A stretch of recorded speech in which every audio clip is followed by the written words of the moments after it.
Hey.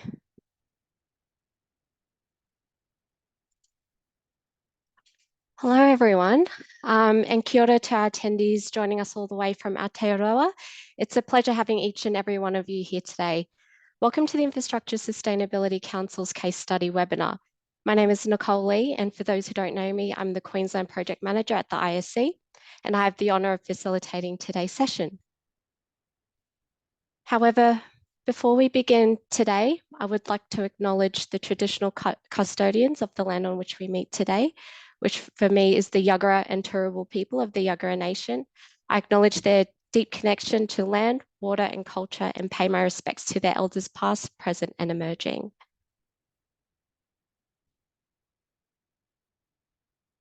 Sorry. On today's agenda, we have two IS projects who have kindly offered to present their case studies. Our first lot of speakers will be from the Takitimu North Link project.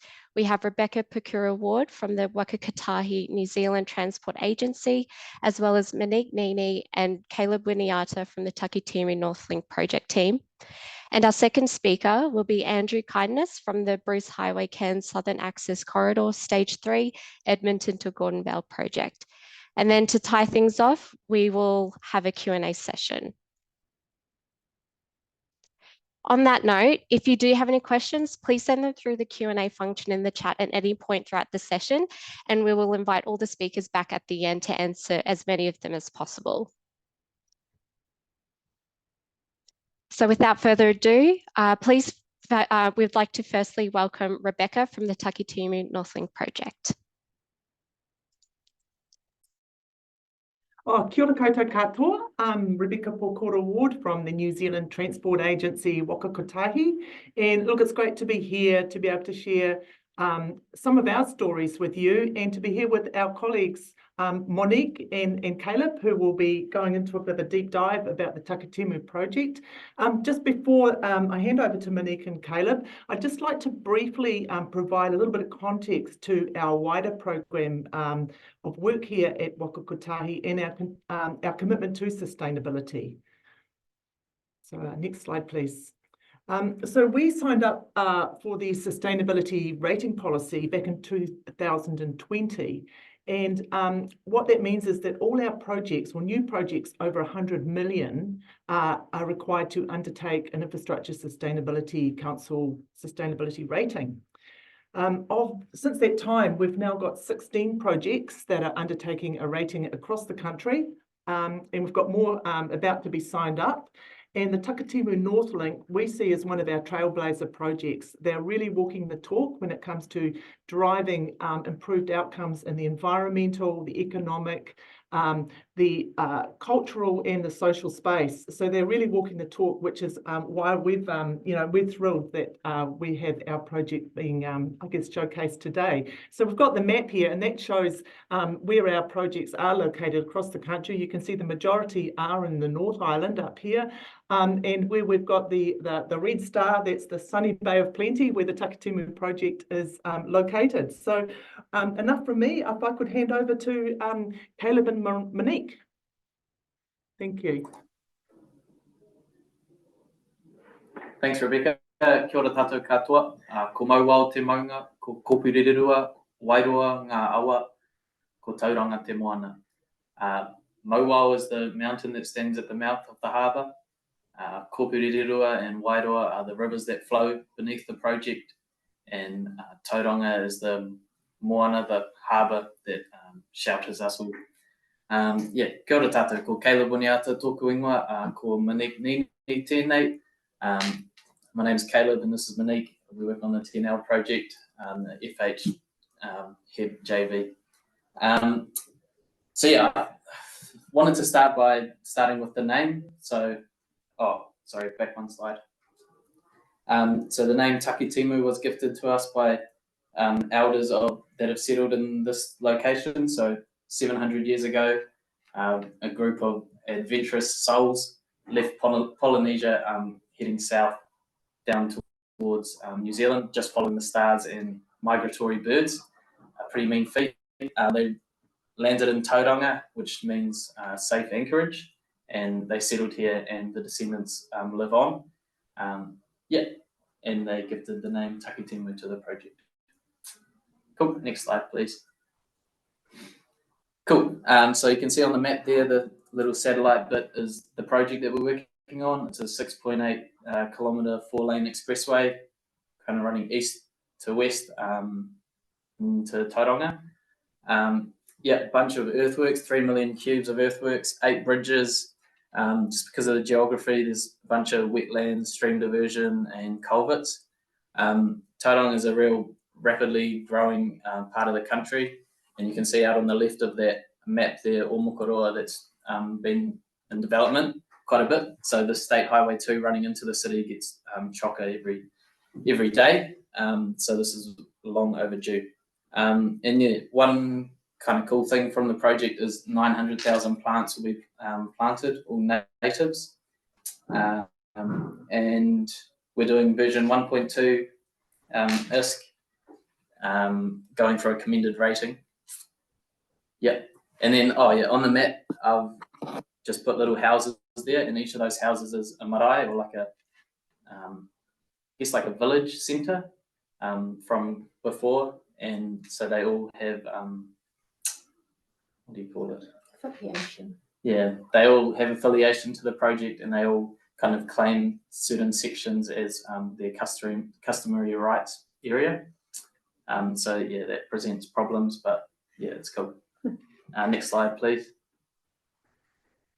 So partnering with Tangata Whenua. So in Australia, also known as First Nations. So on the Takitimu Northlink project, we're dealing with 7 different groups. Hapu is what we call them here, but Indigenous groups is what we're working with.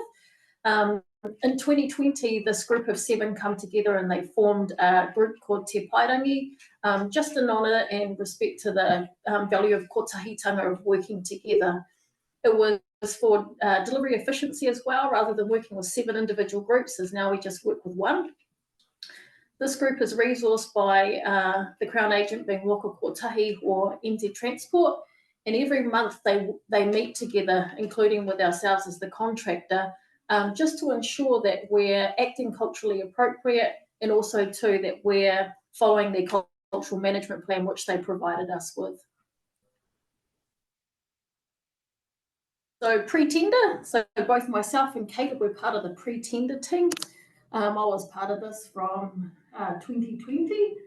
But before this, the discussions for the designation that we work on now started in the early 1990s. So it didn't happen overnight, but it did happen. The road designation was lodged in 1998.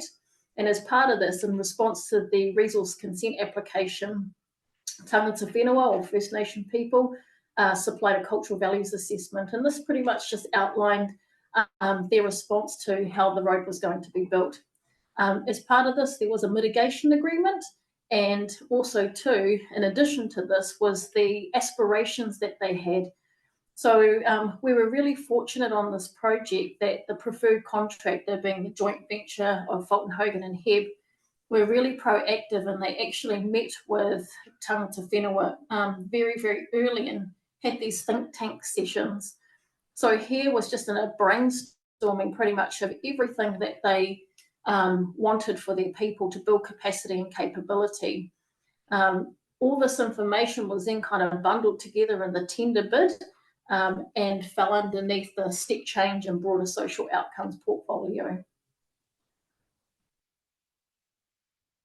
So how do we take everything from the discussion into the black and white contract, and then construction phase outcomes is the execution of how we make all of these aspirations come to fruition. So employment was one of these. What Tangata Whenua said is, we want our people to get jobs on your project. If you're going to build a road through our area, we want to be able to see that our people are given the opportunity to have employment. So today we've got 176 people currently on site, and 24 of those are local Tangata Whenua Māori people. Another aspiration for Māori was that they didn't want all their people just on those entry-level labour jobs. They wanted a very wide kind of scope and sweep across the entire management structure. So you'll see here a list of everything we've got here, or where these 24 people are placed. as part of that, myself and Caleb were two who were provided opportunities, which has been really awesome. So you can see here as we pretty much cover all four corners of the project. So that's been really successful. The next was business. You'll see up here in the top right-hand corner, we've got the outcomes that have been at that time stipulated by government. 2.5% procurement was at the time that the contract was awarded, but it's now 5%. So you'll see here 2.5% of the construction value was to be procured and delivered by Māori-owned businesses. And then matching that was 2.5% to be delivered by local small to medium-sized enterprises. To date, we've got 18 tangata whenua Māori small businesses that have been successfully awarded contracts. Our annual target for the construction value sits at around $2 million a year. In 2022, we hit $2 million. In 2023, last year, we hit $3.3 million. At the moment, we're trending for 2024 with what our delivery is expected, as we're looking at between $4 and $4.5 million for 2024, which means that we're slowly increasing that procurement value. Weta Works, this is a bit of a shining star for us. I worked quite closely with, his name is Neihana on the right here. Our procurement process was we kind of push it out through our comms, and he came in and he said, hey, I'm a steel fixer, I can do that. So we were like, oh yeah, okay. So we kind of interviewed this young guy. He was really confident, really proactive, an absolute self-starter. We talked through the opportunity and just putting in a tender bid, and he put everything in place with his accountant and everything else that we had, recommended that he do. We always say we turned a boy into a man overnight. You see in this picture here was when he was just kind of signing up. If you see a picture now, he looks worked, well worked, which you know that if you run a business before, it can age you pretty quickly. He left school and he went straight into steel fabrication. So when the opportunity come through the tangata whenua communication process, he was like, I can do that stuff. I actually do that stuff already now. So he was a startup business. This was his first business, and he started this in 2021. He now has 5 employees. He's now an accredited apprenticeship assessor for the work that he does, and he does all of our steel case piling. And to date, he's been awarded and received $1.1 million. The cultural value here is manaakitanga, just social care and responsibility. And what Hapu members wanted was they just wanted their people to have an opportunity. It can be quite difficult being a small business on a large-scale major project to even get your foot in the door. So our procurement process has allowed for that, and we've kind of broken down the barriers to ensure that that's open for everyone. Micro nurseries, this is my baby. Pre-tender, I was the technical landscape advisor. I came into this space looking at kind of, how do we enable strategically the connection between Māori and land? And it's very common between Indigenous peoples is that our connection is not with the road, our connection is with the land, water, etc. So I designed a framework called Te Ahi Kāroa Cultural Taonga Planting Framework. The term Ahi Kāroa is about the home people, the people who still live there. The tool is based around whakapapa, which is around bloodline. So the criteria with our nursery, micro nurseries, is that the person, the grower, needs to come from the area. The plants need to be eco-sourced from the area. The nursery site where the plants are to be grown are also to come from the area. And what we wanted to do is we wanted to make sure that that this, some commercial nursery didn't start kind of outsourcing or, growing away from the area. We wanted to make sure that first and foremost, the people who still lived here had an opportunity, because we see these people as being the current caretakers of, the area. The planting framework, it's about restoring the mauri, or the life force of the people, because historically and traditionally, our people walked this land, if not occupied the land. It was also about creating a memory lane, so using the road as a vessel to be able to place the plants that we've grown and that we've had an opportunity to plant, but be able to be constantly reminded about that connection that we have to the land. The micro nurseries are whānau based, so a lot of them are in their backyards on their land, and their kids help them, their old people help them, so it's a real kind of community initiative. All the seeds are collected and eco-sourced locally. Our people know our areas really, really well. And the project employed a commercial nursery grower. So she works really closely with each one of these growers. So she kind of looks at the area, does the assessment and says, yep, you've got an area that's suitable for a micro nursery to be installed. The project has resourced 15 micro nurseries. So pretty much in these pictures here, you can see some examples. So they get a shade house built for them, and they get a big open growing area and irrigation. As this is pretty much a startup. The initiative is based around, it's got nothing to do with money. It's actually all about capacity and capability building and the skill of growing plants. Here in Aotearoa, Māori have, you know, some reasonably sized land packages that are often going to pest weeds. So what we also teach as part of this initiative is how to actually get rid of the pest weeds and then plant in natives. So once they have the skill of doing this, then they can actually use that skill to be able to change the landscape that they have. Where I went in kind of all guns blazing, wanting 100% because I like to be I'm a bit of a kind of challenge freak. Unfortunately, the numbers didn't match up commercially to be able to supply 100%, but we have successfully secured 50% of the plant supply, which is now sitting at about 500,000 plants supplied by local tangata whenua hapu people, which has been really cool. The cultural value here is kaitiakitanga, so about that protection and guardianship of our environment. And this was definitely a common thread throughout every discussion from pre-tender and now through to post-tender, is protect our environment, because we are the environment and the environment is us. So yeah, pretty awesome initiative, the micro nurseries. Right, over to me, Kaiarahi and Kaitiaki. So Kaitiaki are guardians or stewards of the land. Around New Zealand, this is kind of happening everywhere, where you'll have local people, local tangata whenua on site, making sure that all the topsoil stripping, any work in the environment is just done culturally appropriate. And if they come across anything, then they kind of know how to deal with that situation. So it's real cool.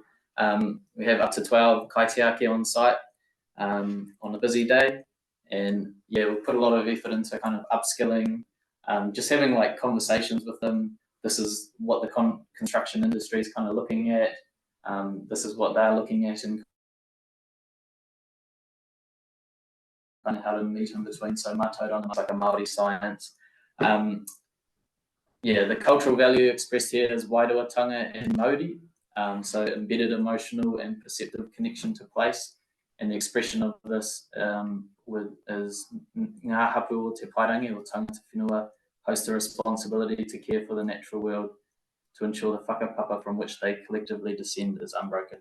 Because yeah, in the natural environment, Māori believe that you can kind of whakapapa or you all descend from a similar thing. So yeah, the cultural value and the expressions were written quite early on, maybe 2020 or something, by tangata whenua, and it just really laid out what values they wanted to see the project and how they wanted to show it.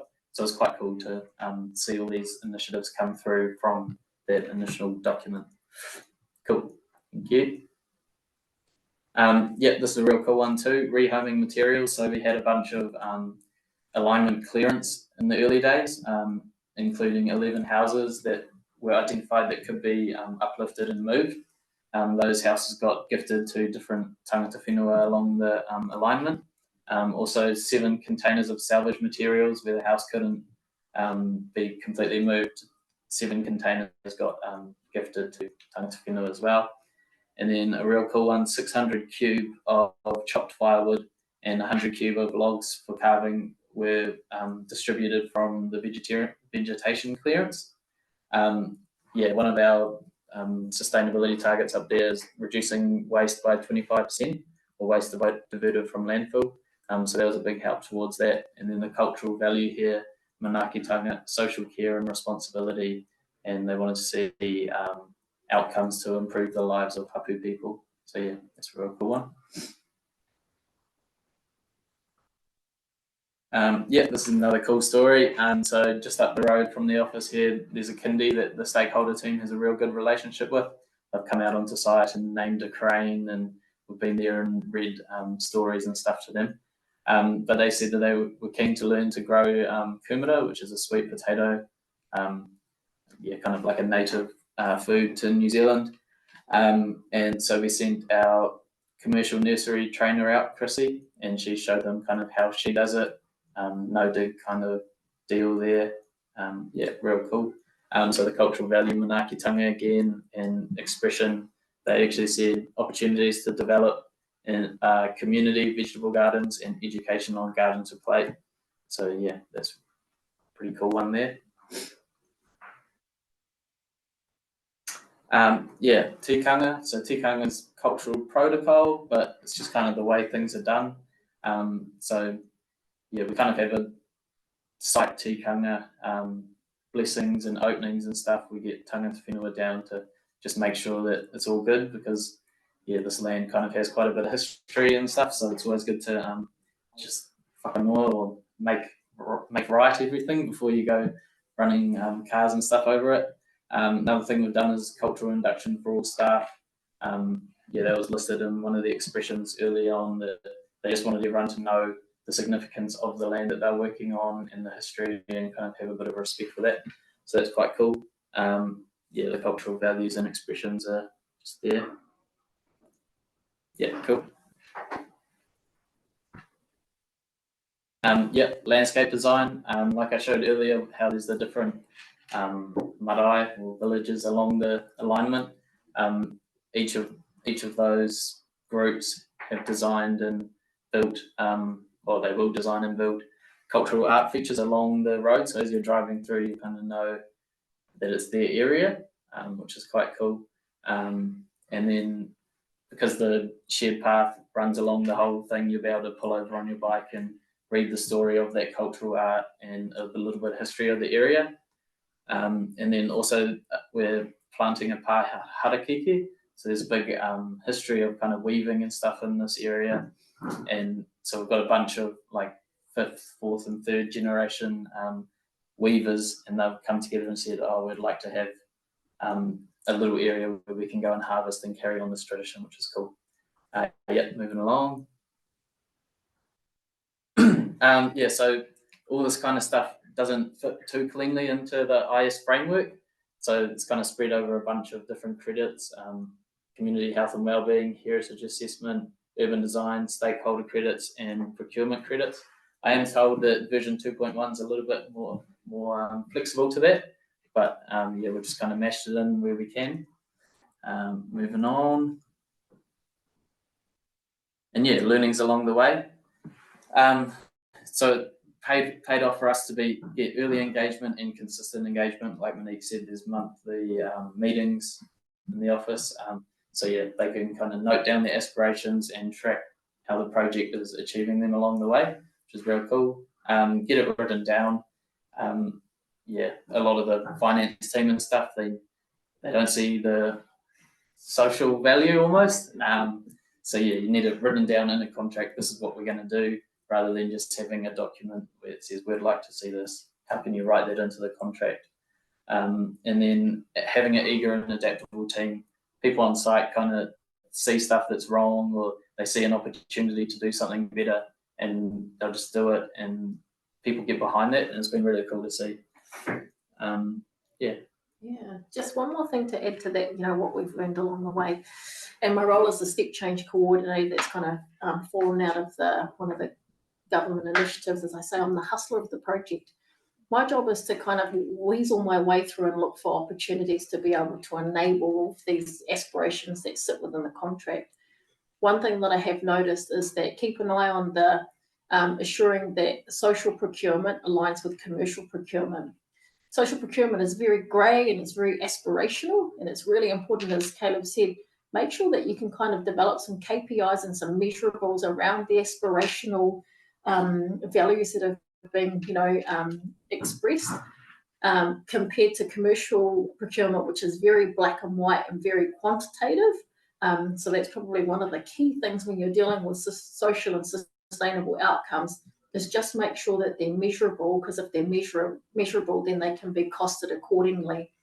An example is that the reason why we couldn't supply 100% of the plants was because it didn't fit into the commercial budget, which we didn't accommodate or account for in the earlier stages. So that was definitely one of the key learnings. But other than that, real cool project to work on. I get to work with my cousin and a whole lot of my other cousins here.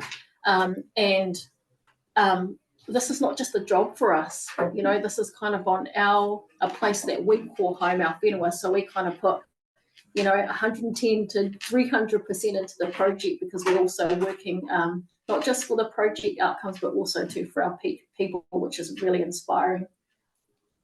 Cool. Thanks, everyone. Thank you.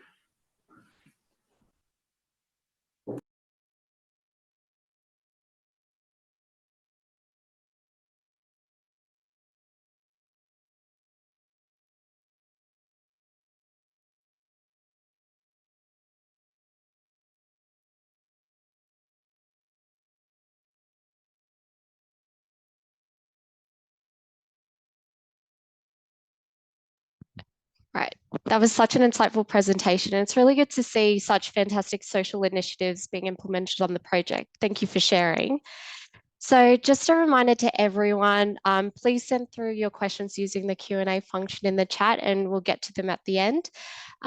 We haven't had any come through just yet, so if you think of anything, just pop them in. So now please welcome Andrew to present the case study on the Bruce Highway Cairns Southern Access Corridor Stage 3 E2G project. Cool. Can you go to the next slide, please? There we go. Good morning, everyone, or afternoon, wherever you are. My name is Andrew Kindness. I'm the Sustainability and Environmental Advisor for the E2G project up in Cairns, or the full name being the Cairns Southern Access Corridor Edmonton to Gordon Vale project. Next slide, please. I'd like to acknowledge the Turrbal people, which is where I'm presenting from, the traditional custodians of the land on where I am today, as well as the Gimoy Woolabara Yidinji and Dulabed Mullumbara Yidinji peoples, who are the traditional custodians of the Edmonton to Gordon Vale area. I'd like to recognise their continuing connection to the land, sea and people, and pay respects to the elders past, present and emerging, and extend that respect to all Aboriginal and Torres Strait Islander people. Important or cool thing to note, sorry, can you go back one? That artwork there, we had that commissioned from a local Indigenous artist, and it tells the story of the project, talking about the cassowaries which are local to the area, as well as the waterways through the project. And it's that artwork was incorporated into things like hard hats, marketing, logos on vehicles, that sort of stuff like that. So we really did have some cool artwork come out of local traditional owners. Next slide, please, Nick. So just a quick run through of what I'm going to talk about today. I'm going to give a project overview to provide some context to the project. Well, I'm going to talk about how we approach social sustainability, what the project outcomes were, and then I really want to drill down on a couple of challenges that we faced along the way, and then basically a primer on how to resource a team for success based on those challenges. Next slide, please. So project context, those of you that don't know where Cairns is approximately 2,000 k's north of Brisbane in far north Queensland, and the project itself was located approximately 20 k's south of Cairns, in between the towns of Edmonton and Gordon Vale.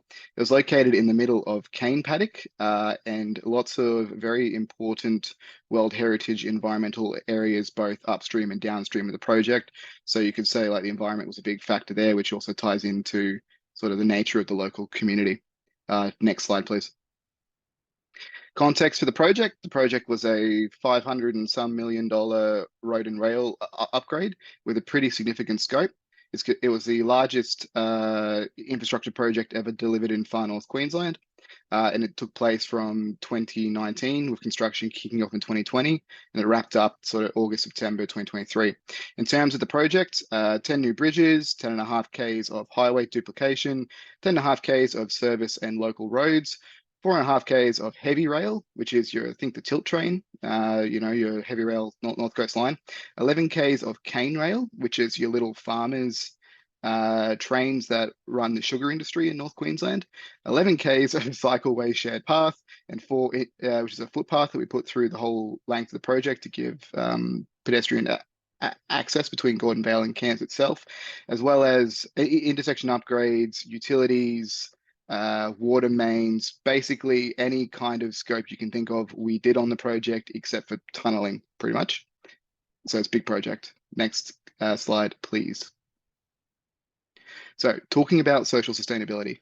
So that there is a lovely photo of the town of Gordon Vale, which is a small farming town, as I said, about 10K south of Cairns.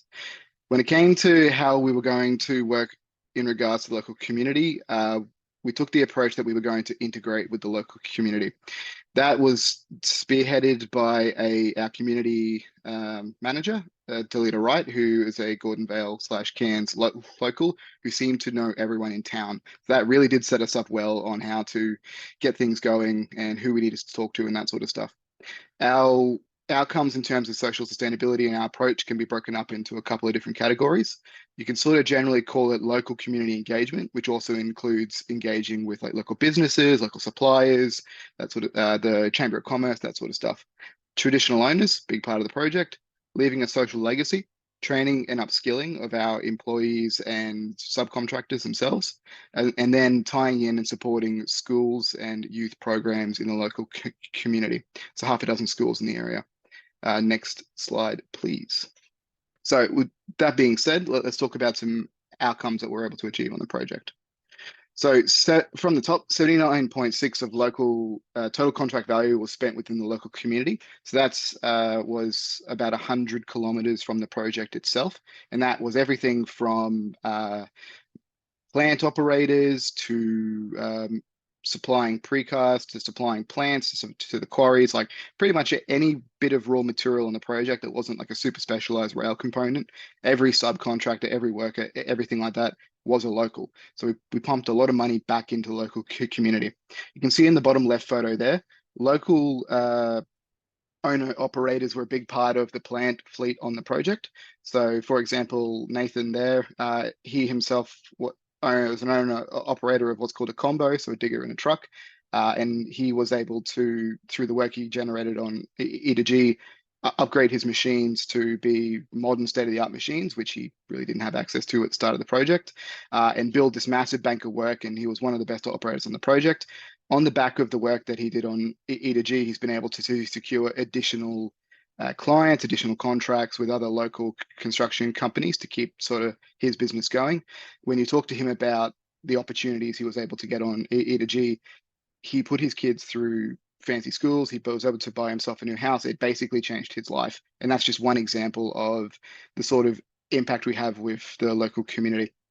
We're talking about social sustainability targets. We had hard KPIs from our client about how they wanted us to work with the local community. So we had KPIs around local spend. We had KPIs about training hours, apprentices, Indigenous spend with local businesses, and how we dealt with or how we manage community complaints and queries.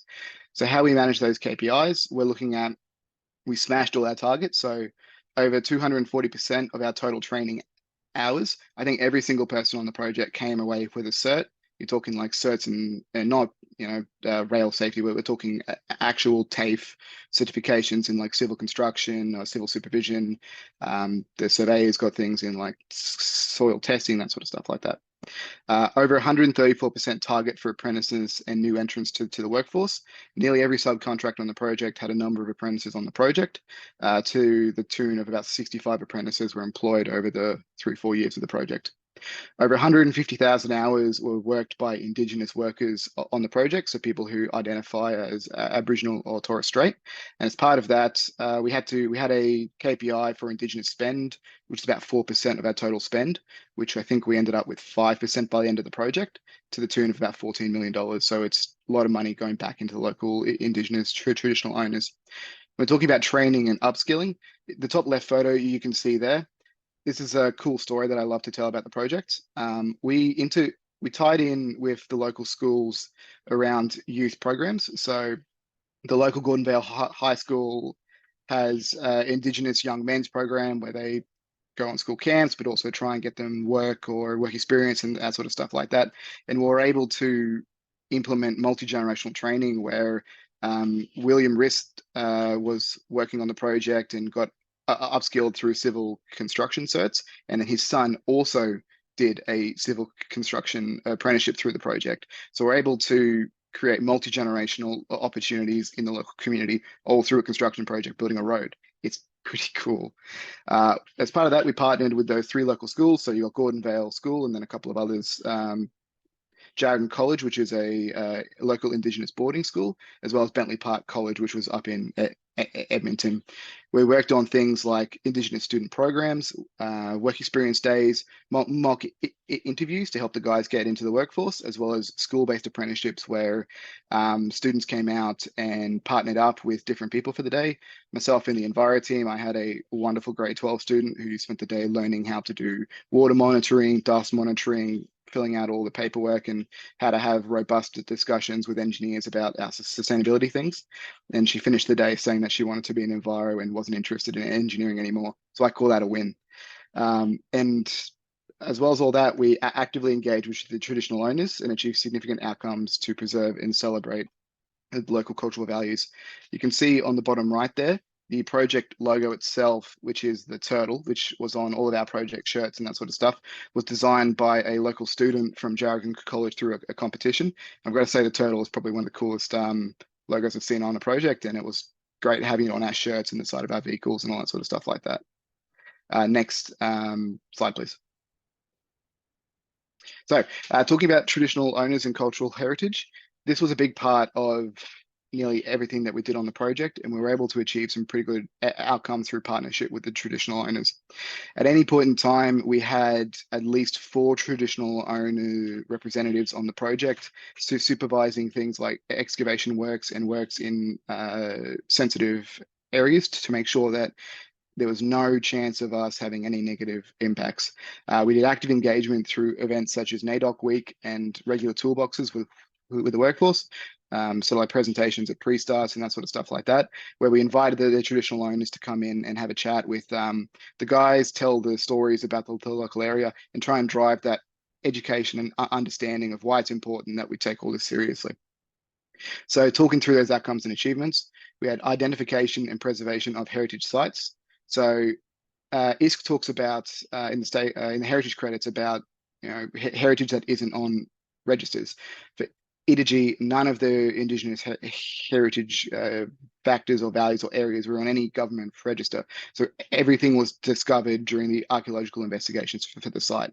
We're talking burial sites, we're talking, we found old campsites, we found artifacts, we found marked trees, we found a ton of old tools and that sort of stuff like that. And all of that was identified and then preserved through either on-site preservation through no-go areas and that sort of stuff like that, to collection of artifacts and a couple of human remains that went back to the traditional owners for them to manage in their own ways. We tie that into archaeological discoveries.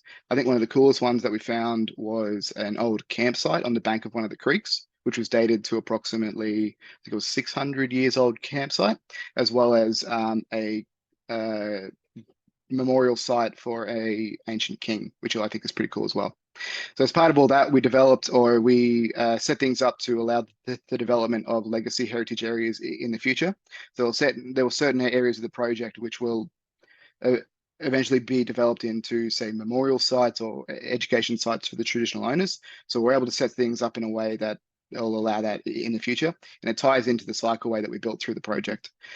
That cycleway will eventually have Indigenous storyline developed on it, which will tell the story of different areas. So tell the story of the pyramid, which is the massive mountain behind the project, tell the story of the various creeks, all that sort of stuff like that.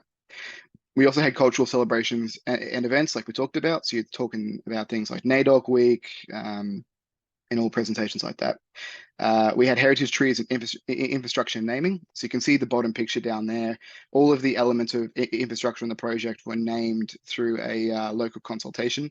Some of them represent local heritage of the area for in the Indigenous side of things, and some of them for the European or non-Indigenous side of things. So you're seeing things like the Barmer Way Road or the Memini Overpass, as well as the Luke Azzopardi Cycleway and the John Davies Bridge. So all of these names were chosen through an open forum with the local community who put forward ideas and were selected by TMR, and they really tell a story of the rich heritage of the area. As well as we did that big drive on education for the workers. As part of the project induction, the local traditional owners themselves had a presentation which walked every single person who came on the project, no matter their role, no matter how long that they were on the project for, whether it be a week or 4 years, everybody was educated on the cultural heritage of the area, who the local traditional owners are, the European heritage of the area, and why all of this is important, and sort of tried to drive that understanding of why we do what we do in the area. Cool. So next slide, please. All right, so that's outcomes. Let's talk about challenges. So the project did an ISK version 1.2 rating, but we made the choice to do version 2.0 stakeholder credits. We achieved an excellent rating in design, and we're going for an excellent rating in as-built as well. That's a contractual target for us, and I'm looking forward to getting my as-built feedback. So that's the context. Challenge 1, building a foundation. One of the biggest challenges that we had on the project was legacy concerns from the community that can then create further challenges for us. I think it's important for us to note as sustainability people, ISABS community managers, whoever we are out there, is that no project operates in a vacuum. And you have to operate in the context of what has happened in the area prior to your project. We don't walk into a new area with fresh land, new people that have never been spoken to about projects before. So it's important that we consider that. Other projects in the area can also have an impact on the community. And one of the issues that we had on the project was landowners who weren't happy with the project, who have connections and influences on the local community. So think of the context of our project. It's a community area, rural project, farming community, really tight-knit communities with generations of interconnectedness and that sort of stuff like that. So if you have certain people who aren't particularly happy with your project, or something that's happened in regards to your project that maybe you haven't been involved in as the contractor, that can then they can then have an outsized impact through their social networks, which is something that we need to manage. In our case, we had to manage the fact that some assumptions occurred during project delivery while we were the face of the project and the contractor, not so much the client. So it really is something that we need to consider, that we're not going to work in that vacuum. So you can see the photos down the bottom there. One of the ones that I want to talk about on the left is about some local stakeholders we're working with some trees. We wanted to build up a local sort of reputational rapport with the people who lived in that street. We made promises that these trees were important to them, that we wouldn't touch them. And then another contractor came in and cleared certain trees. Nothing to do with us, something to do with another scope of works. So it is something that we had to manage that can impact that building of trust. The other one is on the right, is about you're working in tight corridors with resumption. So it is something that's always going to be front of mind when we're trying to build that foundation of trust with the stakeholders. Next slide, please. So trust, big, big important word. Building of trust of local groups. So whether that's the community, local businesses, or the local Indigenous community, that was the hardest part of the project. Without these relationships, trying to implement any social sustainability initiatives down the road, it's going to be impossible, because you're not going to have that social credit to work on. They're not going to trust a single thing that you say. No one's going to want to get involved or take you at your word. So that first 12 months is really important to build reputation, to facilitate that smooth running for the remainder of the project. For us, we were there for another couple of years after that. For other projects, you might be part of an alliance where you're there for like 4, 5, 6, 8 years. Who knows? So if you need to build that trust at the start of the project, and it really needs to be a hands-on process. you know, burning rubber, putting the boots on, going out there and having a chat with the community and actually understanding what they're doing. So the key takeaway for challenge 1 is build trust with the stakeholders by keeping commitments. You may not be able to change or impact what other stakeholders or other people in the area are doing, but if you promise that you're not going to work on a Saturday morning that weekend, don't work on the Saturday morning that weekend if you can manage it. If you trust that, if you tell the community that you're going to talk to them, you know, 3 days before works commence, you'd better talk to them 3 days before work commence. Otherwise, there's no way that they're going to trust you down the track when you try and get cool initiatives off the ground. Next slide, please. Challenge 2, aligning community visions with project deliverables. I think this is a big one when it comes to especially the version 2.0 and 2.1 credits, is about how do we meet those negotiables and non-negotiables. And this is where, as a stakeholder people or your ISAPs or whoever's managing this sort of stuff like that, you really need to have a good relationship with your construction team. So you need to understand the issues and determining the impact or effect the project could have on those issues. So you really need to be able to get out there and have a chat with the community to understand their issues, but also their drivers. Where are they coming from? Why do they want what they want? That sort of stuff. Like, are they a cycling interest group? Are they a local farmer? Have they had their shed resumed 3 times in the past? Why is this an issue to them? If you understand where they're coming from, it'll help you really make their case or sort of see what you can and can't do for them. On the other side of things, we all work, well, I work for a contractor, we all work for someone. You need to spend time with your project team to fully understand the project deliverables and negotiables. Some things aren't negotiable.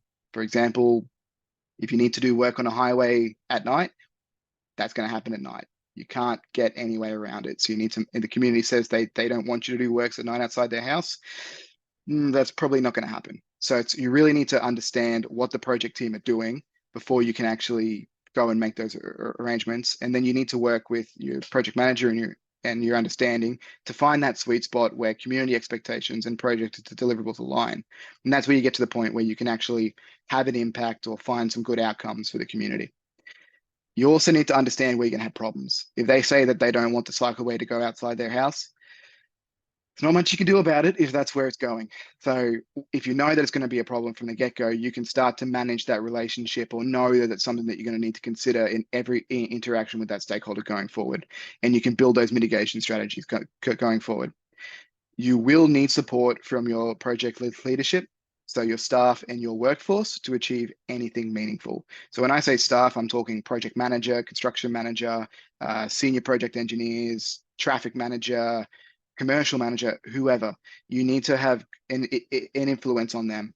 You also need to work with the workforce leadership, because at the end of the day, they're the ones that build the job. So I'm talking supervisors, superintendents, leading hands, all those people that make the day-to-day calls to maybe turn off the truck instead of idling outside someone's house. They're the ones that are policing the guys. So if you don't have them on side when you're trying to work with these things, you're not going to be able to achieve anything meaningful, because it's all just going to get blown out the window. Next slide, please. How many of us as ISAPs have been asked this question? What is ISK and why do I have to do all this extra work? I think I've had that discussion many times with various stakeholders in the project about why we're on the ISK journey and how we get there. Now, we as ISAPs, or anyone out there who's on the call who's an ISAP, you're going to be familiar with ISK, how it works, what's required, all that sort of stuff like that. Your project stakeholder team probably don't. And there's a good chance that unless you've got a really switched on tendering team, or if it's not construction where sustainability gets cut from your budget as day one, they probably haven't resourced up to address its requirements. And we're talking about having that extra resource to meet all the paperwork, or having someone who actually understands what they're talking about. If you don't have that, it's going to be real. You're going to have to sort of work your way up, especially with the version 2 and 2.1 credits, which we found through piloting the version 2 credits. As our friends from New Zealand said earlier, the STA credits, the HEA credits, the urban design credits, and pretty much every other credit now into version 2.1, they're going to require stakeholder engagement with a huge amount of work that's going to be required from the get-go, with research, setting up things, and check-ins throughout design and construction. As well as your stakeholder plans, they need to be written from early drafts with ISK in mind, so that way you can actually hit all the targets that you need to hit to actually achieve something under the ISK framework. If you don't have it set up right from the get-go, some things are going to be impossible for you, and other things are going to be very, very hard. So how do you manage this? What do you need to do? The main takeaway I'd like you all to take home from this one is you need to influence your stakeholder manager and take them on the IST journey. There's a joke on E2G that I was half Enviro, half comms advisor. Someone put it on my door as a joke. It wasn't a joke. I spent a lot of time in discussions with that stakeholder manager to A, walk her through the IST journey, but also B, gather the evidence that required, make sure we're asking the right questions to the right people, seeing what existed out there, and just, buy them a coffee, have a chat with them, have a beer with them at the work Christmas party. Just build that social capital with them so that way you can actually understand what you're trying to do. Other side of things is a lot of our clients are going to have stakeholder teams you have to work with, especially if you're working with the likes of your RMS or your TMR or whoever, like your big government delivery agencies. They might have systems built to help you with this sort of stuff. They also might have a lot of the early works information that's required for the version 2 and 2.1 credits around community consultations or data about who actually lives out in your community. And you might be surprised what they have. It might be in your environmental impact statement, or it might be in a transport strategy that was developed 10 years ago, but it might exist. So you can scratch your head forever trying to find this information, or you can ask the question to your client team and sort of talk them through what you're trying to get to. You might be surprised what you actually find that'll make your life a lot easier. When it comes to things like doing community surveys and that sort of stuff like that, you might find that they have systems built for that sort of process that you can lean on when you're coming to try and meet certain criteria for community feedback and that sort of stuff. Next question, next slide, please. Challenge 4. My other favorite phrase, isn't that an Enviro responsibility? No, no. Sustainability is going to take a team and a project. It's not just an Enviro thing. It's not just a sustainability thing. It's not just a comms thing. As we sort of talked about a bit earlier, you need your project on board to be able to achieve anything meaningful with any of these outcomes and that sort of stuff like that. Work with your team and find the people in your team who can help you. That'll be, you might have an SPE in the drainage team that is kind of hip to this sort of stuff. They're the person you need to talk to. You need to convince your comms team, your HR team, your training advisor, your survey manager, your traffic team, whoever. You need to find the people in the different teams on the project who are sympathetic, or if they're not sympathetic, have it written into their team to try and make it work. And as our friends in New Zealand said, build it into your commercial decision making to try and put emphasis on different social purchasing, whether or not it's weighting people who are within 100Ks higher, indigenous suppliers higher, trying to select social enterprise, that sort of stuff like that. If you build it into your procurement system, it means that your engineers and that sort of stuff like that actually have to follow it, and you're not fighting them the whole way because it's just part of what you do as a project. Key takeaway for challenge 4, use your people and build your systems to help you, whether that be your procurement system, your management systems, your consultation processes, whatever. Get in there, get in early and work with your different managers to try and set up everything so that way it's smooth sailing for you and you can focus on trying to get cool things across the line and you're not fighting people over how they weigh a social enterprise when they're doing tenders. Next slide, please. So this is sort of a quick summary for everyone, but how do you make it work? How do you do this? Step 1, have a skilled community engagement expert, manager, advisor, whatever you want to call it, who operates in the leadership team. You need them to be tight with the local community or be able to do that. And 2, you need them to operate at a management level or higher where they can actually influence people and not be told to sit down and go away. If they have that, if they're in the leadership team, they have the ear of the project manager, they have the ear of the project director, whoever's in that sort of senior space, and they get a lot more out of then working with like your junior managers and that sort of stuff like that. Then if they're an advisor who's under the safety manager, under the environment manager, under someone else, you need them to be someone senior who knows what they're talking about. Then you need to bring your project manager on board, and you need a balanced project manager who's willing to help you, A, commit to achieving something under these sustainability targets, but also B, understands what we're doing in terms of construction. You will find it very difficult to work with a project manager who doesn't care about anything that isn't putting asphalt on the ground or rail on the ground or something like that. If you have a balanced project manager who knows that what you're trying to achieve is part of the contract, so we have to do it anyway, and who can then tell you what you can do and what you can't do with no ambiguity from maybe junior people who don't want to help you because they are lazy or don't want to, that project manager sets the tone for the entire project and will help you get things across the line that you might otherwise find impossible. Next, consider a general superintendent. That's the guy in charge of all your supervisors and pretty much everyone that turns dirt out on site. If you don't have a general superintendent that's on board, who is at least willing to consider your point of view, you're going to find it very difficult to try and achieve anything that requires the help of your civil supervisors and that sort of stuff like that, because they'll pay you lip service, they'll give you the thumbs up in the meeting, and then they'll completely ignore you when they're out there on site and will, say whatever they want to the local community and that sort of stuff like that. Our comms manager had several robust discussions with the civil supervisors in various meetings, but we had a very considerate superintendent who was able to try and help us get things across the line and tell us what was impossible or what was possible without lying to us or anything like that. And finally, you need project staff who understand the required outcomes and are willing to support in the context of their roles. So a traffic manager who's willing to work with you, a SBE who's willing to work with you, a HR manager who's willing to work with you, people that have sustainability who is kind of somewhere in their role, but are also open to trying new things, to answering questions, to explaining something to you, that sort of stuff. If you don't have your project team on board or those key players on board, you're going to find it very, very hard to try and achieve anything out there because you're going to be pushing that rock uphill on your own. With all of this together, you can actually get some pretty cool stuff out there. That's it for me. Thanks for your time.